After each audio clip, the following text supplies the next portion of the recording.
Tonight on CBC Vancouver News. 12 years later, a tragic update to the disappearance of a young BC woman.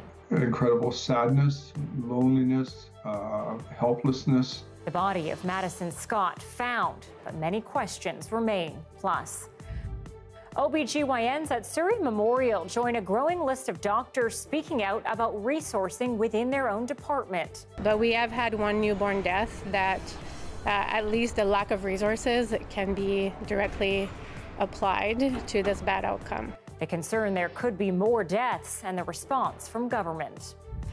And relief for an entire community with a guilty plea in a tragic stabbing spree. This is CBC Vancouver News.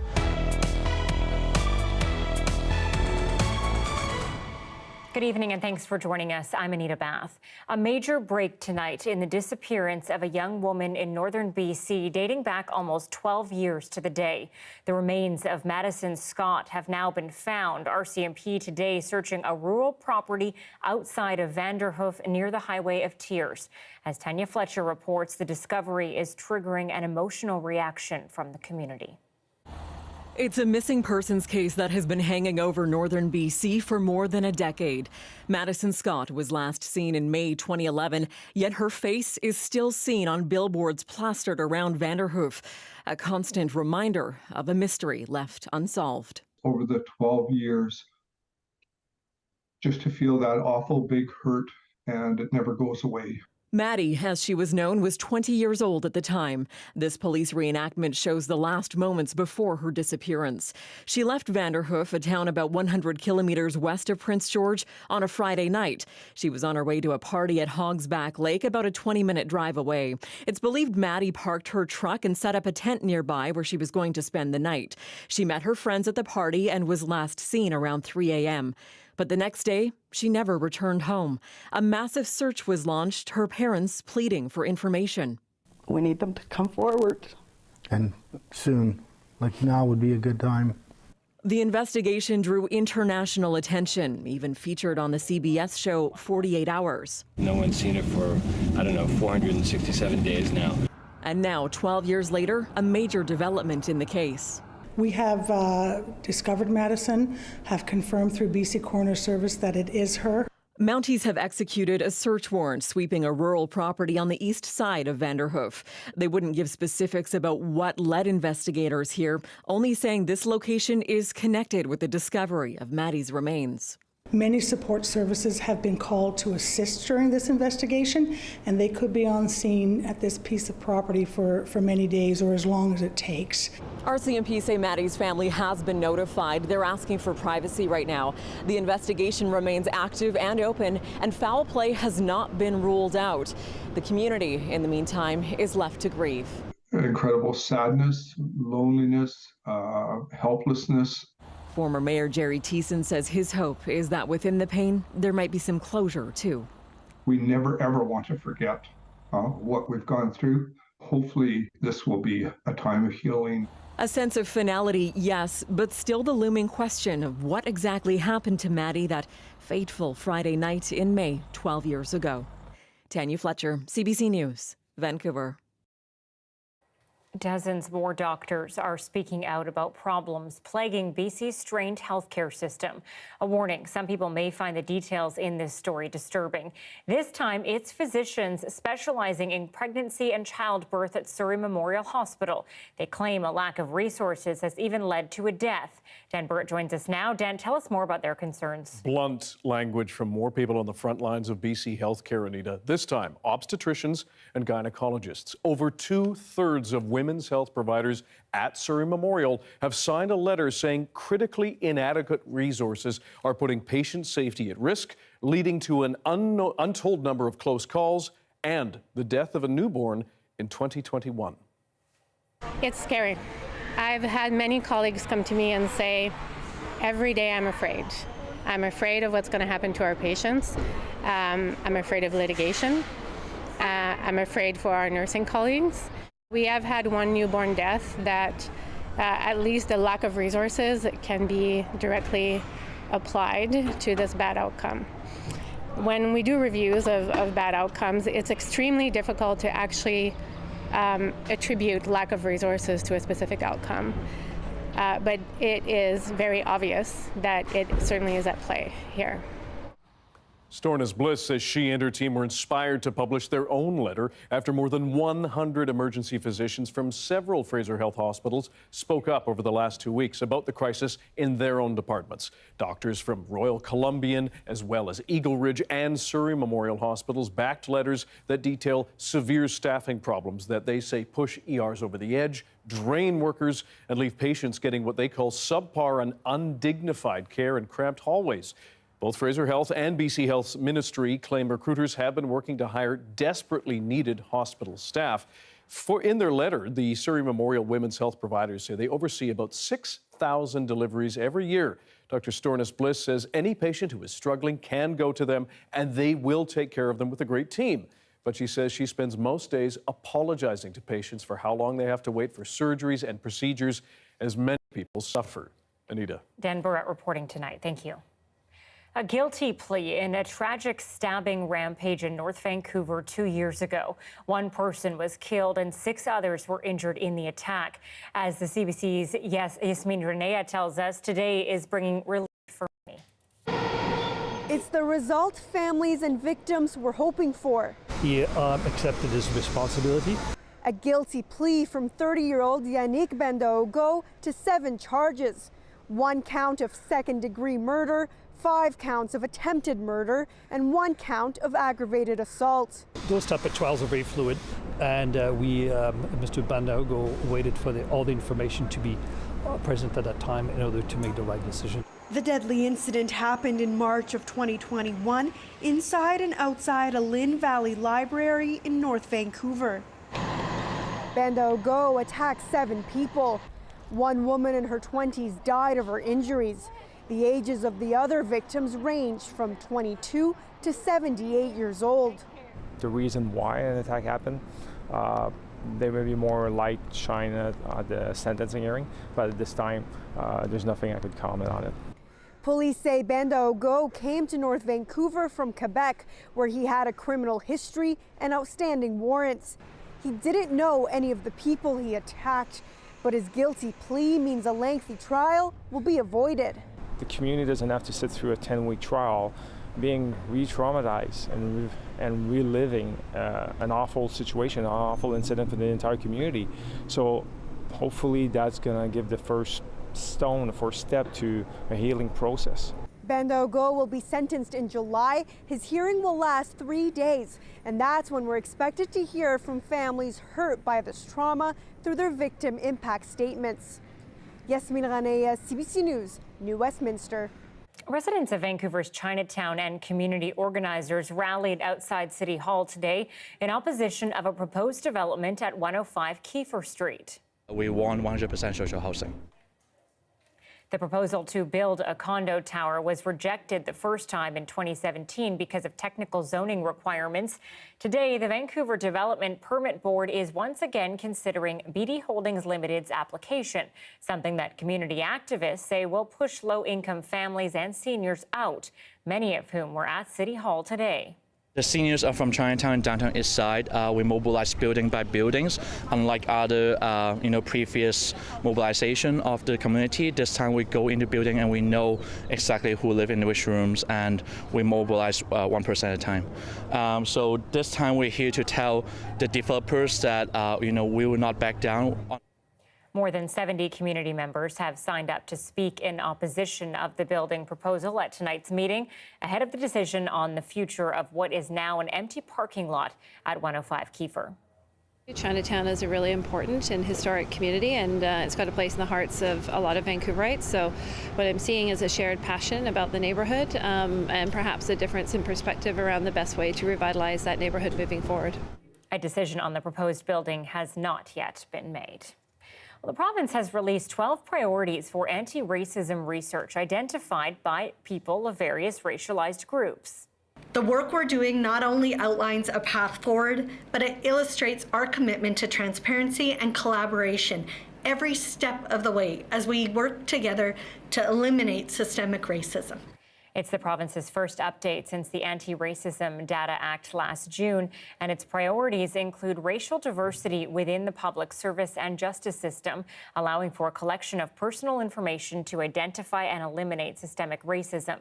Its implementation means the province must now release data from this research annually and establish research priorities every 2 years. Well, huge delays for Highway 1 commuters through Abbotsford and Langley today because of 2 crashes. The tire on a dump truck blew out by the number 3 road overpass in Abbotsford, and the truck crashed into the median before bursting into flames. It all happened just shortly after 5:30 this morning. The eastbound driver managed to escape unscathed, but police say he's extremely shaken. A short time after that, a piece of heavy equipment fell off a trailer westbound near 264th and caused more backups. Surrey RCMP and ICBC have teamed up to prevent a different type of vehicle crash after an uptick in motorcycle accidents. In the past 6 weeks, there have been 3 fatal collisions involving motorcyclists.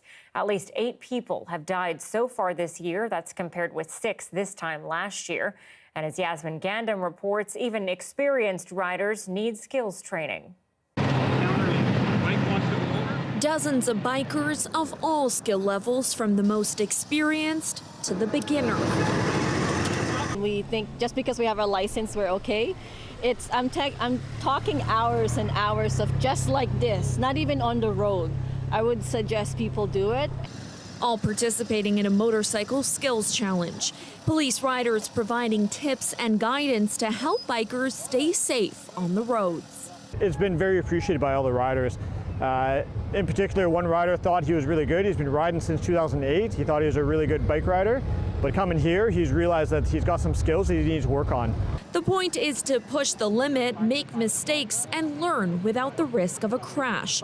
Officers are there to support and ensure riders are on the right track. Nothing on your front.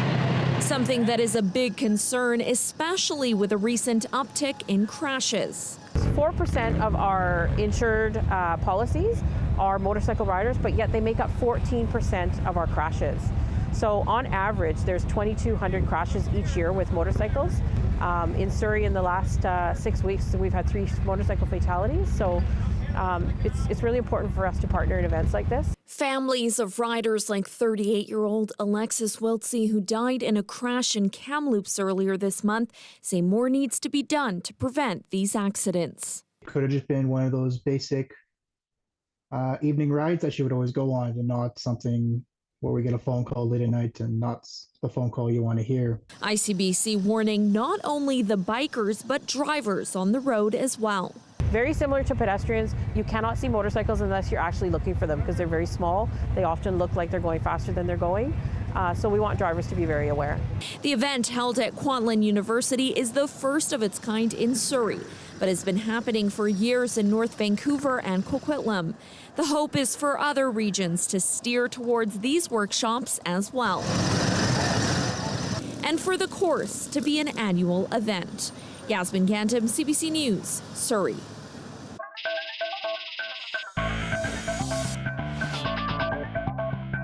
The Memorial Cup playoffs continue in Kamloops, where the 4 best teams of the Canadian Junior Leagues are facing off. Only 2 teams remain unbeaten. That's Quebec and Seattle, and they will play each other tonight. Seattle knowing they are in a tight fight against the dominant Quebec team. They're fast, they're quick, they're opportunistic, they can score. So we just got to play our game, kind of stick to what makes us good. Host team, the Kamloops Blazers, lost against the Quebec Remparts to start the tournament, but hammered the Peterborough Petes 10-2 yesterday. They hope to get themselves a playoff bid in the game against Seattle on Wednesday. Giving out free medication now could mean savings in BC's healthcare system later. After the break, we'll tell you more about what happens in our interview and about when people can't afford their meds.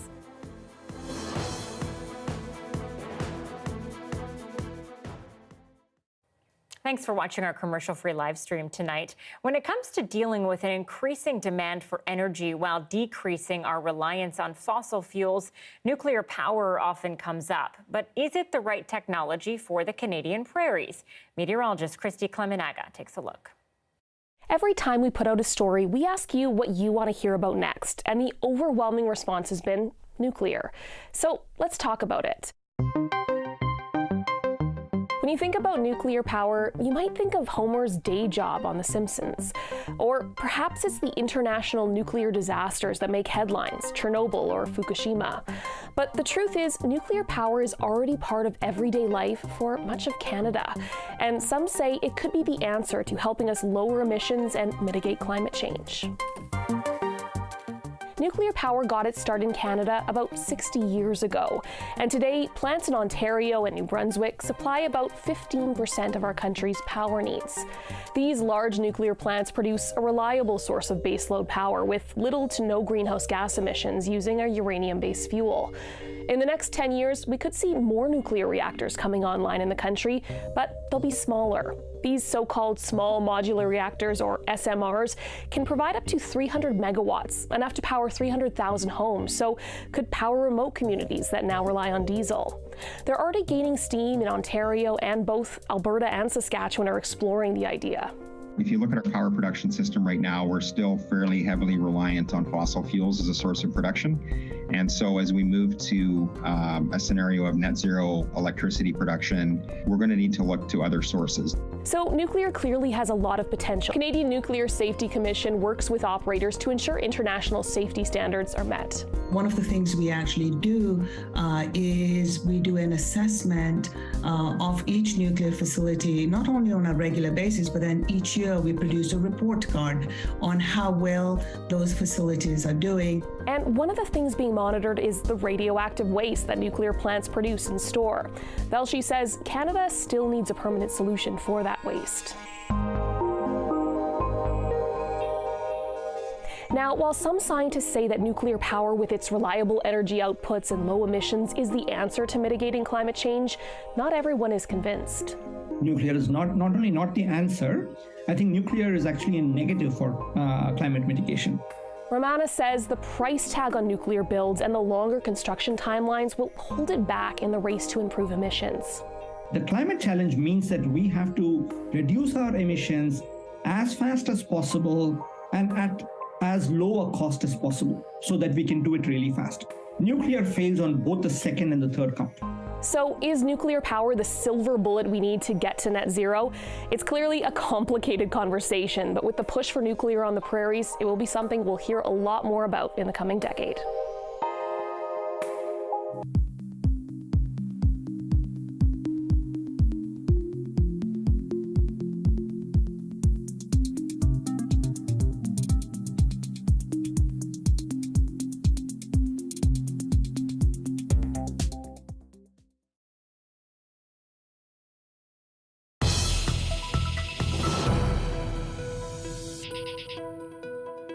Researchers have found that providing patients with prescribed medications free of charge would bring huge savings to the healthcare system. That study tracked more than 700 patients who were not able to regularly take their medications because of high costs. Researchers provided half of these people with free prescriptions for 3 years, something that saved the healthcare system around $1,488 per patient per year by helping to prevent such unexpected hospital trips and snowball health effects. Dr. Melissa Lem joins us now with our biweekly medical column for more context. Dr. Lem, how is it possible? What is it about the free medication that's leading to fewer costs? Anita, this is a really interesting study because it gets at this overall core idea that costs in different parts of the healthcare system don't exist in a vacuum. They kind of lead into each other. So one of the reasons why we as doctors prescribe medications is not just because we like to see blood pressure and cholesterol numbers move around.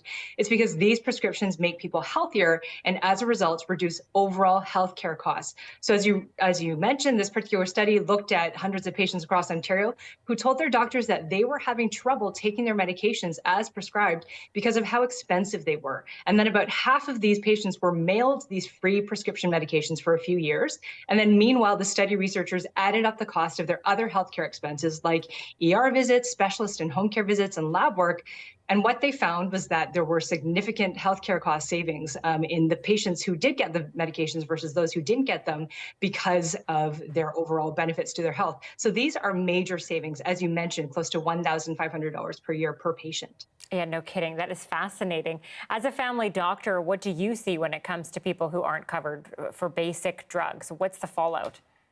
Well, the fallout that I've seen is pretty similar to what this study showed. So these kinds of patients usually come in to see me more often with worse symptoms, or sometimes even show up months after their refills were due saying they weren't able to afford their medications, and then their blood pressure is through the roof. I've also had lots of visits I can remember with asthmatic patients where we'll have a really good conversation about which inhalers would be best for them. And then when we look up the cost together, they can only afford a puffer that treats asthma attacks in the moment, but doesn't prevent them. And so they end up needing more and more of this less than ideal medication, especially during wildfire and smoke season. It's a fact that about 3 million people in Canada don't fill their prescriptions because of the cost. So it's not surprising that this is an overall issue that I see in my practice almost every single day. So hearing all of that, pretty concerning. What do you think needs to change so that more people are getting the care they need through prescriptions? Anita, so it's 3 words: national universal pharmacare. And this is actually something that the federal government has agreed to table a bill about by the end of this year. And what this would do is allow the 1 in 5 Canadians who don't have insurance coverage to access a list of essential medications for free. Canada is actually the only country in the world with a universal healthcare system that doesn't have universal drug coverage. So this is a really important part of making healthcare fair and accessible for everyone, and improving our health and saving money at the same time. Dr. Melissa Lem in our biweekly medical column. Thanks so much for joining us. You're welcome, Anita. Well, as burglaries go, this one takes the cake. A Dunbar thief breaks into a bakery in the middle of the night, but it's what he took and what he doesn't that has the owner chuckling. That's next.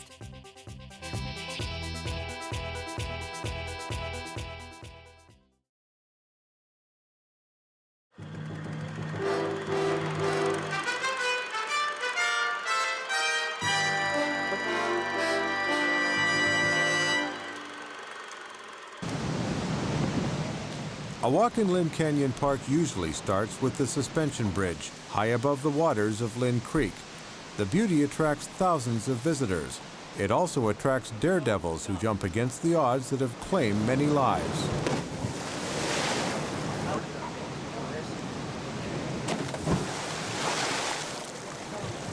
The North Vancouver Fire and Rescue Training Officer is showing new park rangers how and where visitors have met their death. Instead of getting spilled out, you go down with the water. And as you go down with it, at this point here, this is life and this is death. Because if you get out this way, you'll come up to the surface again. If you are coming under this way, you will be caught in there and you will be rotating around and around and around. There's no way that an ordinary human being can stand against it. It will take you and it will hold you until you're extricated. There are 2 to 3 deaths in Lynn Canyon Park every year.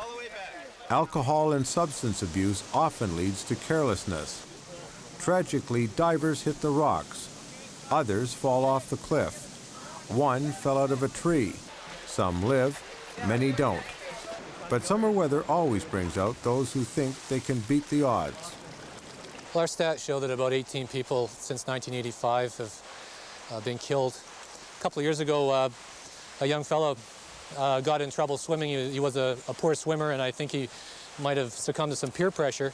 And he got into some real trouble, and a teenage girl jumped in to help him, and both of them tragically drowned. When I was a kid, I jumped too, but I think it's better now. I mean, having someone there to tell you where the dangers are, what's happening, maybe it wouldn't have stopped me, but at least I maybe wouldn't have put myself in such danger. There's about 5 or 10% of the population that are known as risk takers. And the risk takers, if they see a sign that says extreme danger, to them that says, I'm going to go there and I'm going to take that risk. And if I'm not injured or killed, that will confirm to me that I am better than the average person. From now on, 3 rangers will patrol the park for 10 hours a day, 7 days a week, keeping radio contact with police and rescue personnel. They have been told it is just a matter of time before the next accident. Alan Edwards, CBC News, North Vancouver.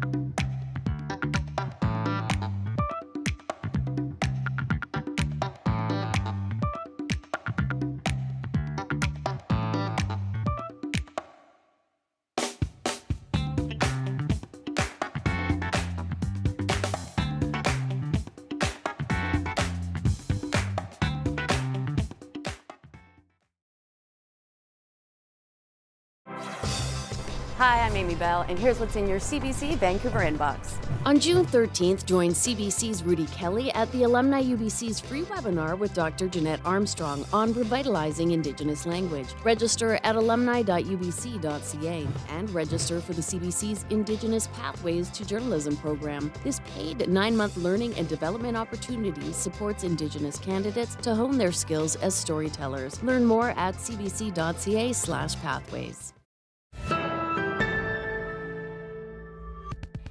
More than 500 employees of Atira Women's Resource Society have unionized. Employees say they need to address hazards they experience responding to the opioid epidemic, housing crisis, and a lack of resources in communities they serve. Unionizing was important for us because we wanted to advocate for the residents in the building and we wanted to advocate for each other, but we found that alone we weren't being heard, but together we had more power to make change. Atira tried to unionize a group of support workers 10 years ago and failed, something it says has been amended by opening unionization to all Atira workers. Well, it's not your typical smash and grab. It's more of a smash, mop up, and linger. The surveillance footage showing a bakery thief not exactly acting the part. Here's the owner on what she found. Somebody broke in, they hung out outside for, 10 to 15 minutes, knocking on the door, kind of as if he was going to pick up a cake at 3 p.m. instead of 3 a.m. Kicked the door in, walked around, used our bathroom, sat down for, quite a long time, had a drink of water. Like, he was in no rush.